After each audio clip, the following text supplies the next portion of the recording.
Hello everybody, my name is Nick. Some of you might know me as NCI Resale on Instagram, formerly 18 and Thrift. I am a full-time reseller on Poshmark and a full-time student on Zoom. I was going to say on Zoom. Right now I'm a full-time student on Zoom, but I'm a full-time student at the University of Minnesota in Minneapolis, Minnesota. And usually I would put out some reselling content, but something that I think would be really fun to do is a tutorial video on how I do DIY distressed denim. I have had a lot of my followers ask me how I do it. I would say I'm fairly good at it, and I'd love to share how I do it with you so you could do it at home. If you wanted to spice up your wardrobe a little bit, if you have an old pair of mom jeans you bought at Goodwill, they don't really fit you through the legs, but you'd love to make some shorts out of them, this is the video for you. So I am going to get into it and I will show you guys what I use, how I do it, and the end product. So thank you for watching. Okay, to get into it, I'm back here. You need 4 things. First is a piece of cardboard. I just cut the flap off of a box. That works really well. If you have a piece of thick cardstock, it would work too. I just grab this out of the recycling.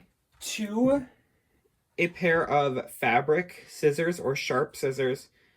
You can use any scissors really, but the sharper the better. It'll help you get a more even cut. And then this is the one that I find most important. It is a serrated steak knife.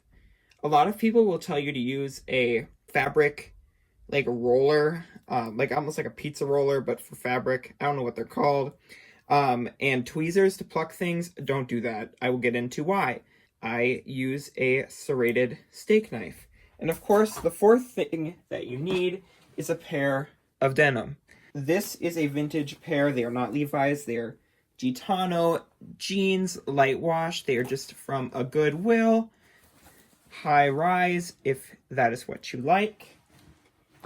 So my tip about the jeans. It is better to get a pair of jeans with the least amount of elastic in them as possible. This particular pair is 100% cotton, which is the best for making distressed denim because it frays better, just because of the way that denim is made. And so it'll work way better. So that is what I recommend for a pair of jeans. You can always go to a thrift store and find some. You can always go on Poshmark or eBay or Depop and find a cheap pair. You might pay a little more if you're going to get Levi's, but you can always find some at a thrift store as well. So let us get into it. The first step I do is I flatten them out on a table or some kind of flat surface to make sure everything's flattened out. This is the part people, I think, overthink a lot, the original cutting, because they're like, I don't want to mess up. But I make the leg that I'm going to cut flat.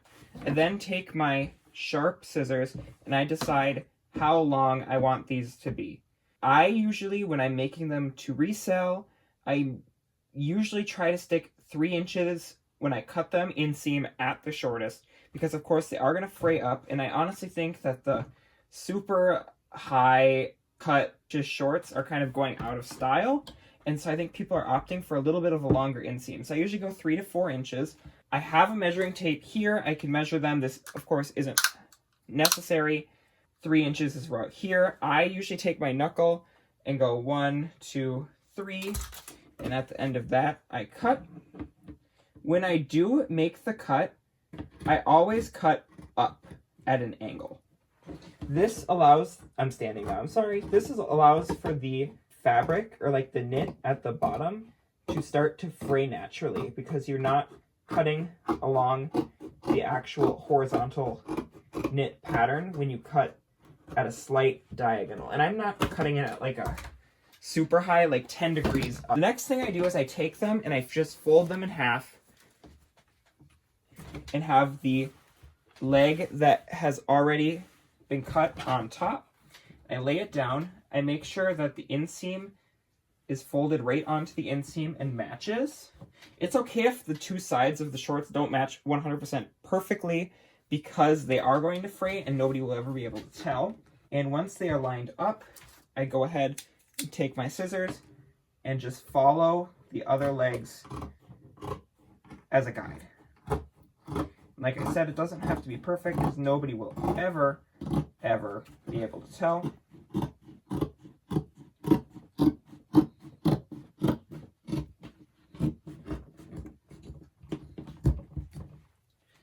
Pant leg number 2. So here is the beginning. These are the cutoffs before they are distressed.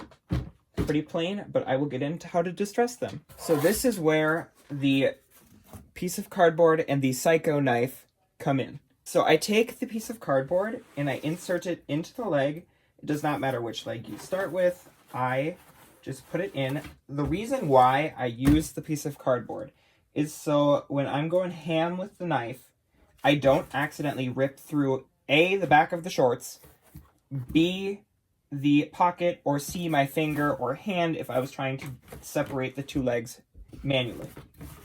So I set my cardboard down. The first thing I like to do is take the knife and run it along the seam just to start to get some of the fraying at the bottom of the shorts started. So I just like to messy up the seam a little bit.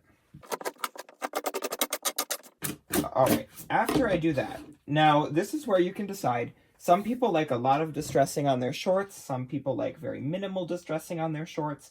So if you just wanted a short that had the cute fraying at the bottom and nothing else, I recommend just taking the serrated knife and going along all of the edges and just messing them up a little bit like this. They'll fray more in the washing machine, but it's good to get like just a little bit of a start.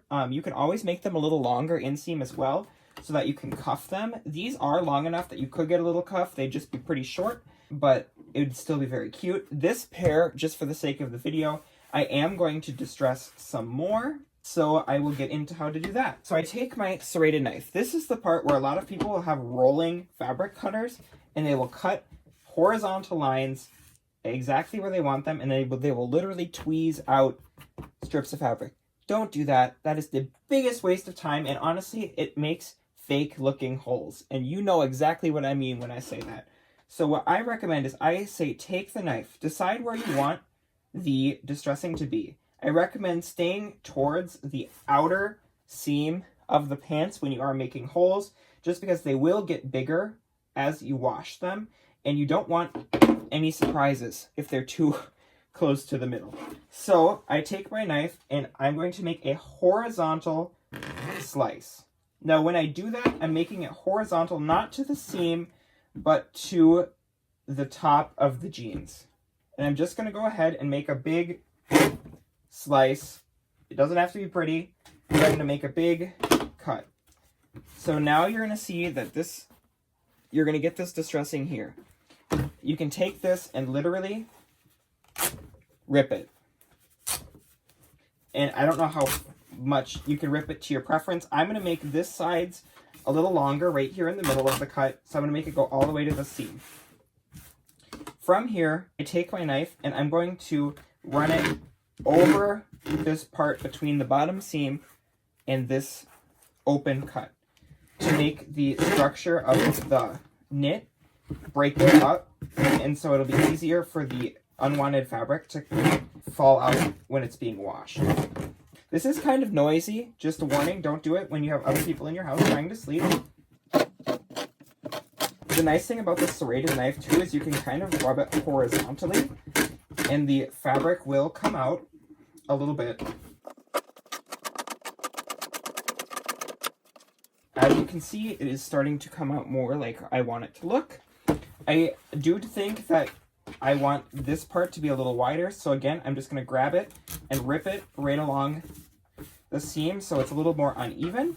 Now, some people like the distressing to go all the way up. You can continue this. I just suggest that you keep it going smaller and smaller towards the out seam, just so you don't get too close to the fly, so you don't have any uncomfortable situations. Again, this will naturally get bigger over time as you wear them. So I'm going to make another smaller incision up on this side towards the top.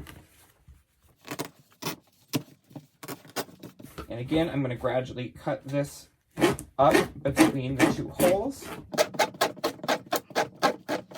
This, of course, is where having denim with very little stretch or no stretch is the best, because it'll distress more evenly, and your end product will be a lot cooler and less fake looking. Because I know everybody's tried to distress their own jeggings. You know, you have your old American Eagle mid-rise medium wash jeggings from 9th grade that you never wear, and you think, I'm going to make these look spicy, and instead they look like something you'd buy at Hot Topic on the clearance rack.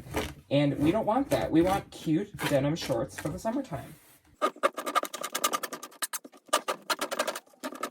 Okay, so that is what I'm going to do for this side. I think this will end up looking very nice. And I'm going to continue on to the other side.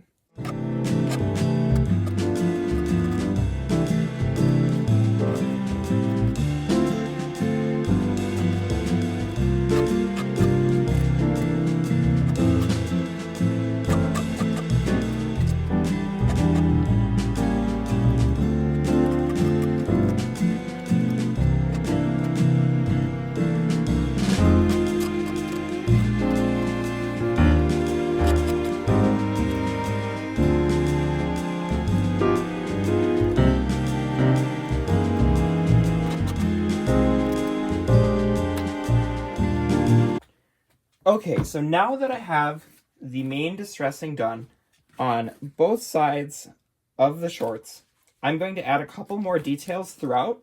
I already added one little distressing up here. One thing that I usually like to do is distress the little pouch pocket, like second pocket area, because whoever actually uses it. Sometimes you need to pay attention to this part, because sometimes the grain doesn't match the grain on the rest of the denim. In this case it does. Sometimes it'll go opposite, so you need to cut up and down if you want an actual good looking hole. But I usually just do one slit across. I try to get my cardboard in here. Sometimes it doesn't work, so I just have to be careful. But I just make a little hole, rip it a little more, and this will turn out good when you wash it. Sometimes I get the belt loops a little bit. This time I'm not going to, just for the sake, well, maybe I'll get a little bit. Just be careful not to cut your finger off. I just rough them up a little bit. And then on the back, for longer shorts, I do like to distress the back, maybe just towards the outer edge, just a teeny bit, for a little bit of a extra sassy mark. I don't know. I just usually give it a little tiny slice. Don't do this at on a good table, by the way. I just sliced my plastic table, but I don't really care. So I usually just give that a little extra thing. And then on the back pocket that I always put my stuff in the back pocket that has the patch. So I usually distress the other one a little more, because I think that's the more popular pocket to put stuff in. This one, I'm just going to give it a slice across the top and a rip. And that'll open up nice. And then I'm going to do one right on the bottom. Again, be careful, because I don't have the paper underneath. I'm just going to rough it up a little bit. So like that. Other side, I'm just going to give it 1 or 2 little love marks right along the top, just so it's symmetric in a cute way. I'll give it one little one at the bottom. I'm not even going to cut it all the way through. It's just going to have 2 little marks. I'm going to give this, just rough up the seam on this side a little bit. And this is what we are going to put in the wash. I will show you guys and explain what happens after I get these out. But this is the before image. These are how the shorts turned out, and they actually already sold for $35 on Poshmark. I hope you guys liked the video. I really just wanted to share how I do that with you so you guys could do it at home. But yes, like I said, you can follow me on Instagram at NCI_resale, or hit the subscribe button and like this video. Thank you so much. Have a good one, guys.